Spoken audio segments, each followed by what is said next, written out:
High সবাইকে, কেমন আছো? আমি রিমা। আশা করছি সবাই ভীষণ ভালো আছো। আজকে তোমাদের সাথে দুটো ব্রাইডাল লুক শেয়ার করব। আজকে ডেট হচ্ছে 18ই নভেম্বর। দুটো লোকেশন প্রায় একই জায়গায় ছিল। তো ফার্স্ট ব্রাইডের কাছে আমি পৌঁছাই এবং দেখি যে তার এখনও অনেকটাই বাকি আছে। সে তখন জল সইতে গিয়েছিল। তো সেই কারণে আমি আবারও চলে যাই সেকেন্ড ব্রাইডের কাছে। ফার্স্ট ব্রাইডকে বলি তুমি প্রপার রেডি হও বা তোমার রিচুয়ালসগুলো করে নাও, কারণ এখানে বসে থেকে সময় নষ্ট করে লাভ নেই। আমার সেকেন্ড ব্রাইড ততক্ষণে রেডি হয়ে গিয়েছিল। তো আমি সেকেন্ড ব্রাইডের লোকেশনে পৌঁছে যাই। কেমন লুক চাইছো বলো? মেসির ওপর হেয়ারটা হবে আর একটা সাডেন লুক হবে, সিম্পলের উপরে। ঠিক আছে। আগেও আমার একবার সাজানোর কথা ছিল দিদিকে, সেই ডেটটা ক্যান্সেল হয়েছিল। তারপরে 17 তারিখে সাজানোর কথা ছিল। 17 তারিখ আমার দুটো বুকিং ছিল বলে হয়নি, কিন্তু যদিও কালকে আমি একটাই করেছি কারণ একটা বুকিং ক্যান্সেল। আমি সেই গল্পই করছিলাম। তো ফাইনালি একটার দিন সাজাচ্ছি, দেখা যাক কেমন হয় লুকটা। তো বুঝতেই পারলে দিদির সাথে আমার আগেও পরিচয় ছিল। দিদির বৌদিকে আমি দুটো লুকেই সাজিয়েছিলাম, মানে বিয়ে বৌভাত দুটোই।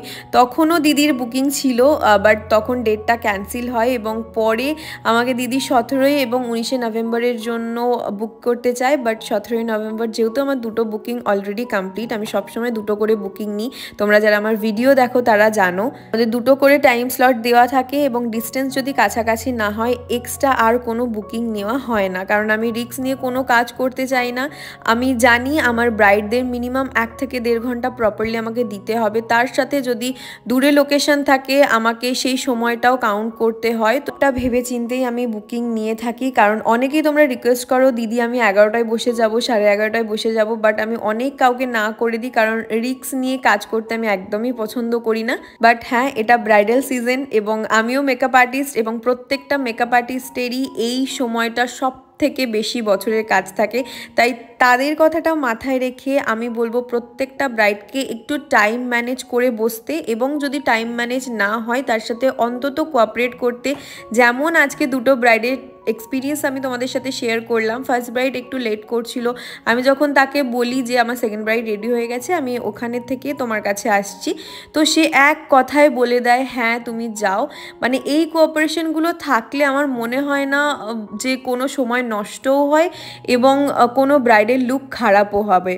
কারণ ব্রাইডরা যখন এতটা বিশ্বাস একটা মেকআপ আর্টিস্টের ওপরে করে এবং এতটা ট্রাস্ট করে, এক কথায় বলে হ্যাঁ আমি যখন বুঝতে পারছি না আর একজনকে তুমি রেডি করে দাও, মানে এতটা কোঅপারেশন থাকলে এমনি এমনি দেখবে কাজগুলো সুন্দর হয়ে যায়।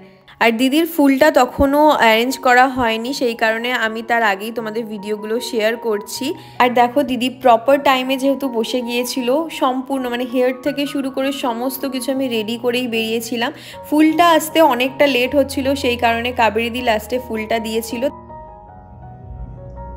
তো এটা হচ্ছে পাপিয়াদির ফাইনাল লুক। কেমন লাগলো বলো? খুবই ভালো লেগেছে।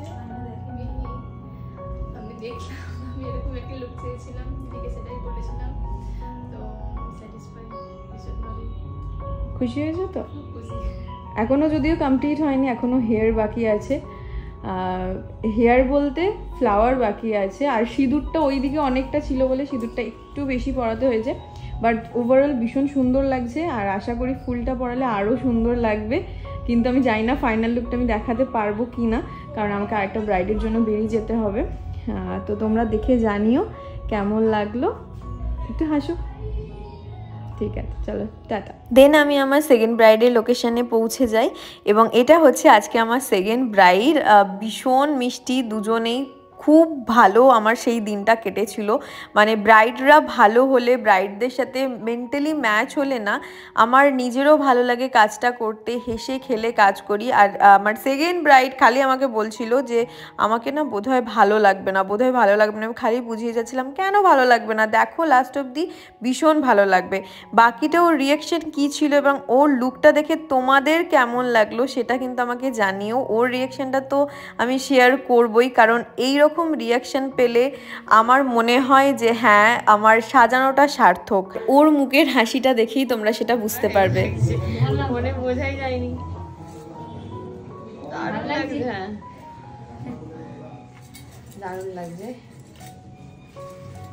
দারুণ লাগছে, সত্যি ভালো লাগছে, খুব সুন্দর। দারুণ লাগছে, আমি খুব খুশি, মানে খুব মানে এত ভালো লাগছে, আমি ভাবতেই পারিনি এত সুন্দর হবে।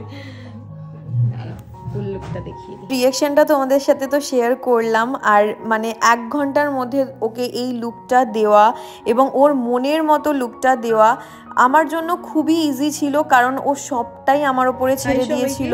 এটা আমার আজকে সেকেন্ড ব্রাইড। বলো কেমন লাগলো, কেমন এক্সপেকটেশন ছিল আর সেটা কতটা ফুলফিল করতে পেরেছে? আমার দিকে তাকো।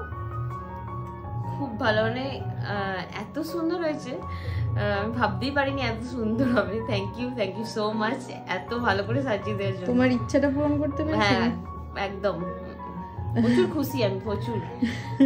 ঠিক আছে, চোখটা হালকা, যেরকম বলেছিলে হেয়ার স্টাইল থেকে শুরু করে আই মেকআপ সমস্ত কিছু প্রপার করতে পেরেছি। একদম।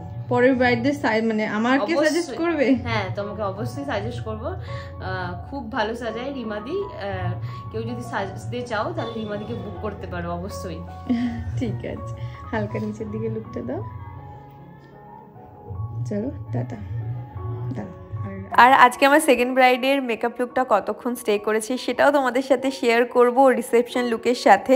আর আজকের দুটো লুক কেমন লাগলো অবশ্যই তোমরা কিন্তু জানাতে ভুলো না, কারণ তোমাদের ফিডব্যাকগুলো আমার কাছে অনেক বেশি ইম্পর্টেন্ট। এবং আমাদের আপকামিং সমস্ত ব্রাইডের উদ্দেশ্যে আমার ছোট্ট একটাই রিকোয়েস্ট বলতে পারো, যে তোমরা কি কি কিনছো আমাকে একটু ডিসকাশন করে নিও, কারণ তোমরা কি পরছো সেটার ওপরে কিন্তু লুকের বেশিরভাগটাই নির্ভর করছে, শুধু মেকআপের ওপরে সব কিছু নির্ভর করে না। যাদের এই ধারণাটা থাকে শুধু মেকআপ করলেই সুন্দর হয়ে যাবে, এটা কিন্তু একদমই ভুল ধারণা। তোমাদের শাড়ি কি পরছো, জুয়েলারি কালেকশন সবটা নিয়েই একটা লুক। মডেলকে এমনি খুব সুন্দর লাগে এটা কিন্তু নয়, কারণ মডেলদের প্রপার সমস্ত কিছু কালেকশন আমরা করি।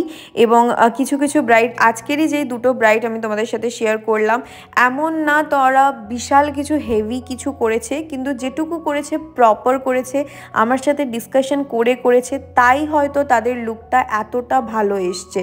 এবং অবশ্যই তোমাদের সব কিছুর বাজেটের ওপরে ডিপেন্ড করছে, কারণ জোর তো আমি কোনো কিছুতেই করতে পারি না, বাট আমি আমার দিক থেকে সমস্ত রকম হেল্প করার চেষ্টা করি আমার প্রত্যেকটা ব্রাইডকে। এবং তোমরা যারা যারা আমার প্রতিটা স্লটে নিচ্ছ, সেকেন্ড স্লট হোক বা ফার্স্ট স্লট হোক, তোমরা একটু টাইমলি বসার চেষ্টা করো। এই দিনগুলো প্রপারলি বসা যায় না, সেটা আমিও জানি, time to time, but extreme late না করে মিনিমাম টাইম মেনটেন করাটা আমাদের সবারই দায়িত্ব, কারণ আমাদের উপরে অনেক কিছু দায়িত্ব থাকে এই দিনটা।